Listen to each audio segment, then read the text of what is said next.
All things bright and beautiful, and all creatures not so bright and beautiful.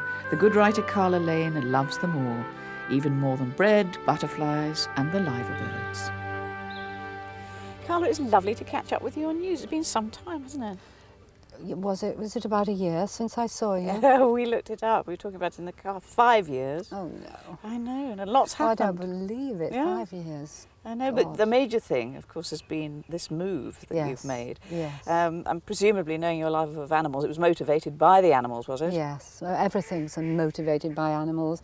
Yes. I loved my house in London. It wasn't big enough for them, and I just thought I've got to, do something right. I've got to get it right now. I wasn't sure what I wanted. Well, that's not true. I was sure what I wanted to do. I wasn't sure that I could do it. And I decided I wanted an animal sanctuary.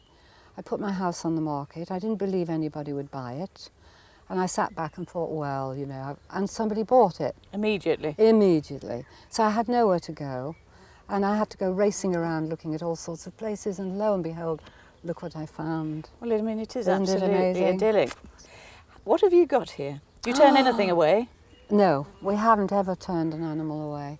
Well, I mean, this would take up the whole programme, but basically we've got, of course, our rescued ponies, which are the thing we do most. We've got goats, dogs, cats, every kind of bird you ever thought of, rabbits, guinea pigs, hares. Hares? Yeah, we've frogs, baby squirrels, adult squirrels, things run over, things squashed. They're got here. them here, yes. You name it, they're here. Yes. Now, the public persona of Carla Lane and the private persona is completely different, isn't it? It is now. It is now. If you're talking about having money and having glamour, I had that once, but it's sort of not appealing to me anymore. I like this. I'm not a country girl by heart. I mean, I'm essentially city still. And sometimes, I long to hear the bustle.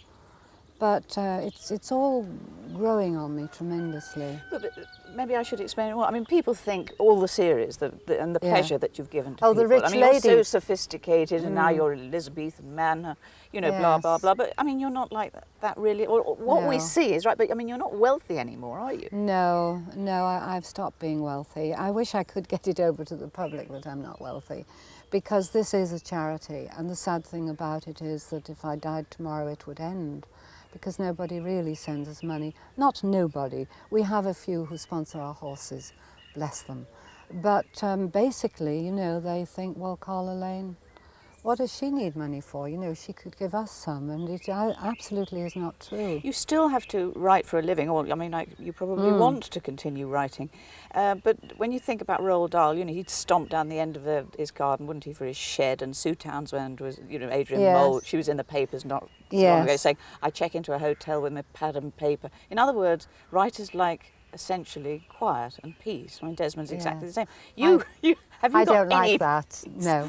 There's no peace, and even in the days of London, I could sit in the middle of a level crossing and write. Really? In fact, I like interruption. I never Don't say, you "Oh, find I the can't animals answer the distract phone." you? Oh, well, we had 13 little baby ducks brought in the other night, and I stood for an hour gazing at them and didn't realise it. And I looked at my watch. I thought, "Oh my God, I had another scene to write. I could lose myself here. I could easily." It's a great privilege to see a hare at close quarters. Now, how did you come by this one? Well, he was one of a litter, and they were unwanted and going to be destroyed. And we said that we would take the litter, but apparently the rest died. They need a lot of attention. And there was just one little one left, so we took him. Oh, right. Yeah, you must learn a lot by studying at close quarters. Yes, and hares are so wild that when you see one, and his shape is one of wildness, and you see him peering at you, but we don't nurse him or cuddle him like we do the others, because he's got to go one day, and he's not got to like people. It always starts, doesn't it, animal sanctuaries, with one animal. Yeah. I had one canary. I started with one canary in a cage in London, and I thought I don't like you caged, so I'll get you a bigger one. And then I thought, I don't like you alone, I'll get you a mate. And then somebody found out I had canaries and they brought a little sparrow. I found this and off it went. And then the big crescendo was when I saw a pigeon being kicked around in the Portobello market 9 years ago. I've still got him, Bell. And I took him home and that was the beginning. I had 600 birds 4 years after that, and a great big conservatory with rescued pigeons in it. That canary's got a lot to answer And I'm for. telling you, I've gone more and more eccentric every day and loving every minute of Now it. listen, shake on this. Yes. 50p in a year's time we'll be seeing something about an animal sanctuary on our television. Absolutely, yes. Well, you may be eccentric. Help me if you can. Will do. And Carla, strength to your elbow, mate. Thank you. I need that.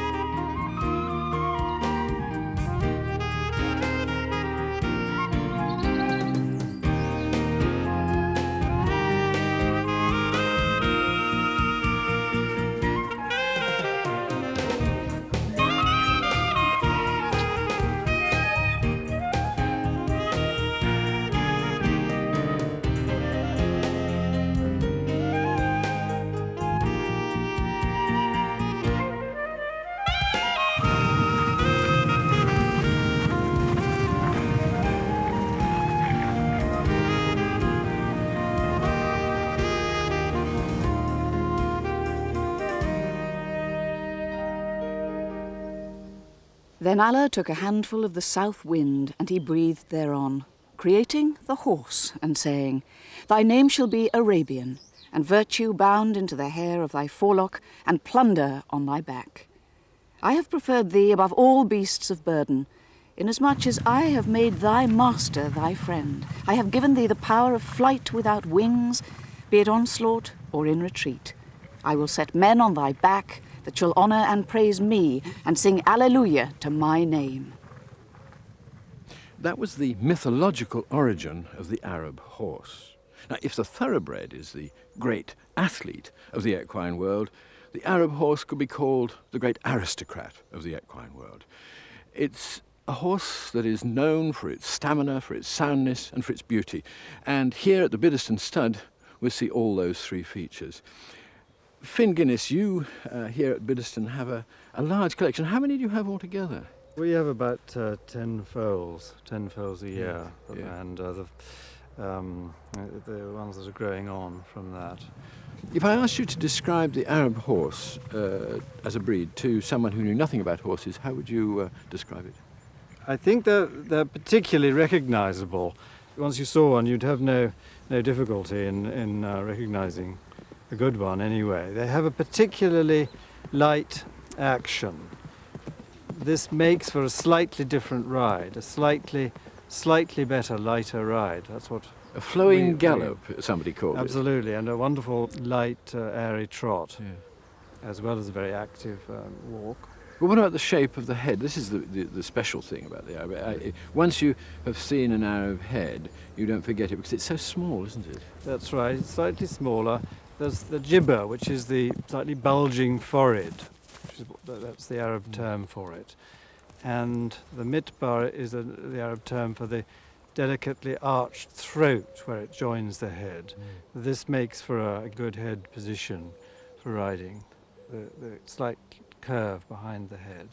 The fine muzzle is a breed characteristic as well, and the large low-set oval eyes, and a high-carried tail. Yeah. That's a breed characteristic, supposed to hide you as you gallop away from your enemies. It's one of the, actually it is the most ancient breed of horse, isn't it? Oh yes, I think so, yes. Everybody argues about how far it goes Yes. back. What's your view? Well, I wouldn't venture a guess on this. Thousands of years. Yeah, certainly, You yes. say that yes, safely. yes. And of course it became the great horse of the desert and the Bedouin.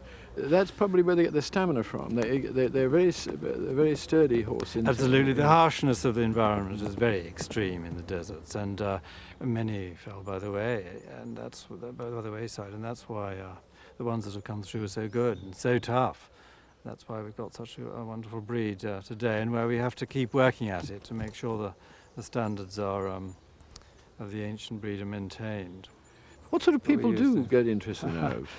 Well, see, I had a difficult one to handle. I think anyone who's interested in the best things, the most discriminating people. You'd agree with my description that it's the aristocrat of horses? I certainly would. Yeah. Finally, Finn, in a word or two, what's the magic of the Arab horse to you? Well, it's to do with these high ancient standards of the desert and the toughness and hardiness of the breed, and of course the beauty and the continuity and keeping the ancient characteristics for the future. Finn Guinness, thank you very much.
Now this is the old watermill. I've been wanting to show you this because it's been here for 900 years. It's since Norman times really, but the sad thing was it fell into disrepair. But as so often happens in this part of the country, people take care over these things and they've restored it now and it's working again. I'm going to have a look inside. Okay, I think I've spotted the miller. Must Oh, yeah. be him, he's all white. It's either that or it's the shock of your hat. Thank you. Good morning, good morning, good morning. Morning, sir. There are, Doug. Gonna fall in. He made it safely. I rather admire his trousers. They're great, aren't they? Very elegant. Yes, indeed. They Ah, made it. good morning, gentlemen. Thanks, Rod. Are you just good friends, or We are, indeed. Yes. I've been for years. have you? Very nice. I can tell you're the miller because you're covered in flour. Yes, indeed. It's my makeup, actually. And who's this one? And this is Doug. He's also a miller. In fact, he was the miller, and he showed me what to do as well. So Have you both always been millers?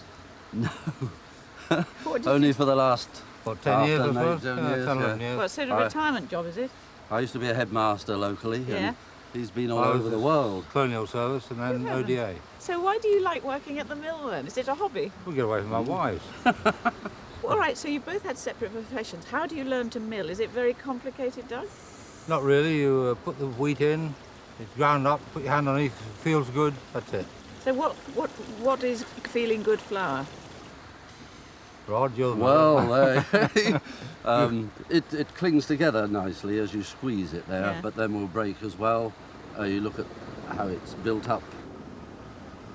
Is it satisfying, having had complicated careers, to do something really manual and simple? Oh, yes, indeed, yeah. It's another world in Yeah. a way, isn't it? Yeah. Still quite complicated, isn't Oh, it? yes. Yeah. You'd never have thought that you were going to do it 10 to 15 years ago, Yeah. say, something like You that. say it's complicated. Tell me a little bit more about it, because I don't know anything about it. Well, there's all the business of the mill running and the odd noises that go on. You wonder what the hell's going wrong. And you don't really know, 'cause you've never been involved in milling from the start, so you've got to find out. But it's quite complicated, really. doing It's that. rather nice, though, to keep an old water mill going like this, isn't it? And you know, Oh, we enjoy it, yeah. for the purpose of And we enjoy the visitors too. And that it's come around. historically Great fun. perfect, you see. We get a lot of schools around, which pleases me as an old headmaster. yeah. And we can do quite a lot for them, especially nowadays with all the various bits and pieces of technology and so on. Yeah. They get Technic Lego at home, there's all the cogs there for them. Nice. Do you get paid a salary No, no. Volunteers. just for love? Yeah. Yeah, that's it. Free bread? No, free nothing. You poor old boy. It's a hard old life. It's a hard It is a hard life. life. And then a silly old crow like me comes along and your flour will be overflowing. The bag will be overflowing. Oh, no. Bags will be Yeah. terrible. The hat is looking after the bags. Desmond is doing that. Oh no! That's from the hat, yeah. Doctor Who-like, we're going back even further to 1350 BC, when there was a Bronze-aged village very near here. In 1982, the archaeologist Francis Pryor stumbled on it, and since then, with helpers like Janet Neave, the village is emerging into the 20th century. I'm with Janet Neave here because Janet and Francis, I think, had a brilliant idea to introduce the animals that, well, they'd have been here, wouldn't they? Yes, we wanted to really bring the past, the Bronze Age especially, to life To for our life. visitors. And I think you really have done that. Let's put it, well, rather crudely. There was no animal rights. They were here to work, weren't they? They certainly were. They had to produce wool for clothing, leather from their skins, meat, and also they probably used for transport as well. Right. What would, just give me a little list of the animals that we would have seen, literally here where we are. Well, there would have been cattle, sheep, horses, ponies really, pigs. We also know there were some rather more exotic things here. We know that there were pelicans at Flagfen in the Bronze Age. Pelicans? Yes. Now, how do you know that? Because during the excavation work around here, bones have been found. Well, let's concentrate on the pig. How different would the pig that you have here now be to the ones that we have in the Bronze Age? Shape-wise, very little indeed. They maybe be a little smaller, but the same sort of compact shape, very different from the big, long pink pig that you see today. So we've got a Tamworth crossed with an old boar, haven't we? Yes, And has she got a name? yes, I'm afraid it's Rasher. Janet, please. That is tactless. Well, I'm afraid she was named that by a little girl and it stuck. And her daughter, though, is called Winette. Oh, that's very elegant. Yes, it is, isn't And it? she is the smaller, isn't she, of the two? Yes, she's slightly more compact, maybe better shape as far as an Iron Age pig goes. Right. Well, now we must come to the sheep, which I have a certain delight as one has just taken our producer's kneecap off, and that was your pet sheep. Now, come on, tell us about the soy sheep. Yes, the Soays are actually feral sheep. They were found, rediscovered in the 18th century, living on the islands of Soay. That's up in the Outer Hebrides, isn't it? Yes, it is. And Soay means it's Viking for island. of sheep, I think. Yes, of sheep. So that implies, doesn't it, that when the Vikings got there, there was sheep with their furs. Yes, yes. Wow. What seems to have happened is that the Neolithic settlers, so possibly about 6,000 years ago, people went out there and they had their sheep, and eventually the settlers died out or left, but they didn't take the sheep back. And so the sheep had to fend for themselves and just remained as they were in the Neolithic. So really hardy sheep, the Soay. Yes, yes. Now, the Exmoor pony, I know it's your favourite. I think they're stunning and we ought to be saving them because there are not many left, are there? No, they're actually rarer than giant pandas. How many would there be left? There's about 800 worldwide and probably less than 200 breeding at any one time. On Exmoor itself, is it? Less than that on Exmoor.